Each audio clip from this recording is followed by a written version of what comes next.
Nous recevons Stéphane Legros pour L'un dans l'autre. Avec vous, Louise Bourgoin, le film de Bruno Chiche sort demain et vous avez beaucoup aimé tout ça. Ben oui, mais ça réalise le fantasme ultime en fait, c'est-à-dire qu'est-ce qu'on ressentirait nous, hommes, si on était dans le corps d'une femme. Et peut-être les femmes ont cette curiosité, mais je crois que les hommes se posent encore plus la question.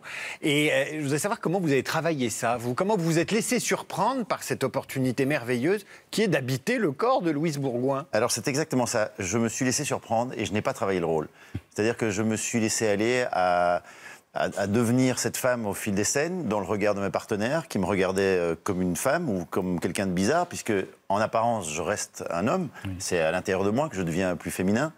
Et en jouant, je voyais dans le regard de Louise, de Or, Attica ou de Pef, cette femme qui naissait devant leurs yeux. Sérieusement, elle vous voyait devenir Nana. Mais c'est souvent quand vous avez un partenaire qui est concerné par ce que vous faites, c'est lui qui compose votre personnage. Il vous aide à composer le personnage dans la manière dont il vous regarde. Donc par moments, je me disais que j'en faisais trop, par moments, je me disais que j'étais pas crédible ou que j'étais crédible ou qu'effectivement, comme il y a une scène dans le sauna où Pef me regarde d'une trop de manière, il est troublé. Il a envie de m'embrasser, d'ailleurs il m'embrasse, parce qu'il ne sait pas, lui, que dans mon regard, c'est en fait, comme je suis Louise Bourgoin à l'intérieur, c'est en fait Louise Bourgoin dont il est... Et c'est une scène qui est d'ailleurs pas du tout ridicule, la scène du sauna, ça passe très tranquillement, alors que ça pourrait être de la mauvaise comédie. C'est très doux. Je vous propose de regarder là. C'est en toute douceur, c'est l'amour. Ah, vous êtes laissé faire? Oui, d'une certaine manière. J'aime bien le Il y a eu un couplet après, mais... On va regarder la bande-annonce, vous allez voir comme il est bien, Louise Bourgoin. C'est la dernière fois qu'on se voit comme ça, Pierre. Ça me dérange pas de me taper une femme mariée, tu sais. Si t'étais à ma place, tu comprendrais que j'ai pas le choix. Ah oui, mais je suis pas à ta place. Je suis pas à ta place. Je suis pas à ta place. Je suis pas à ta place. Pénélope, réveille-toi, il est 15h. Ah Ta tête. Ta tête, c'est ma tête. C'est quoi? Qu'est-ce qui se passe? Bon alors, il est où ton bureau là? À droite. Pardon, oula. Excuse-moi. Ah, monsieur le collier, ça va pas? Si, ça va, c'est très bien. Allez, ça va bien se passer. Et tu vas où? Je vais au bureau. En ce cas, essaye par là. Oui. Bisous, bisous. Ça a changé quoi, ce rôle? Est-ce que ça a ouvert vos chakras vers l'autre sexe? Ça vous a donné plus d'empathie si vous en manquiez? Mais alors, tous les rôles ouvrent les chakras qu'on peut avoir. Moi, j'ai épuisé au fond de moi cette part de féminité qu'on a tous, quelque part. Parce qu'en regardant les femmes autour de moi, je me suis dit, je vais emprunter à qui? À José Dayan, à Elsa Zilberstein. Ce sont deux femmes, mais qui n'ont rien à voir l'une avec l'autre.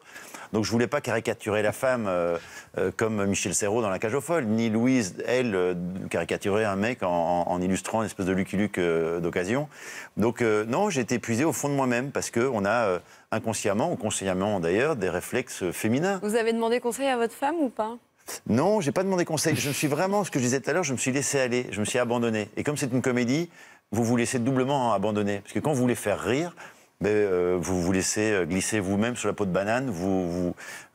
Oui, et j'ai fait un lapsus l'autre jour qui était, je dis, j'ai voulu faire l'amour alors que je voulais dire faire l'humour. Mais c'est la même chose en fait, parce que vous avez envie d'offrir des choses intimes quand vous faites rire. Vous enlevez votre armure, voilà. Et donc cette démarche était doublée par le fait de découvrir ce que c'était qu'une femme et de vouloir faire rire. Donc je me suis lâché complètement et j'ai eu la chance d'avoir un réalisateur en la personne de Bruno Chiche, qui était l'amiral et le chef d'orchestre de cette opération et qui était là pour me dire tu en fais un petit peu trop, tu en fais pas assez, parce que j'étais très soucieux de ça, de ne pas en faire trop.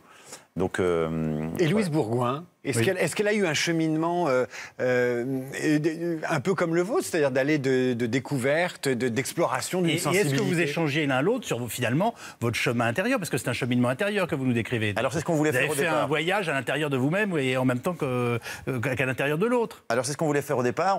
Elle voulait observer certaines attitudes que je pouvais avoir et moi pareil, elle observait pour essayer de reproduire la manière d'être de Louise Bourgoin. En même temps, c'est pas un biopic ni sur elle ni sur moi, c'est pas un documentaire, c'est pas un travail d'imitation.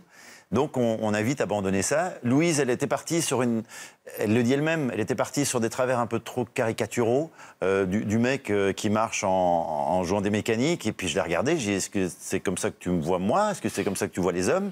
Et on en a parlé. Et puis très vite, elle s'est rendue compte que c'était pas la bonne option. Donc, mais on s'est beaucoup amusé à découvrir ce qu'était le genre opposé. Pour un comédien, c'est formidable que d'avoir cette matière-là Parce que quand on joue un policier, un cosmonaute, un avocat, on a quelques notions de ce que peut être ce métier-là.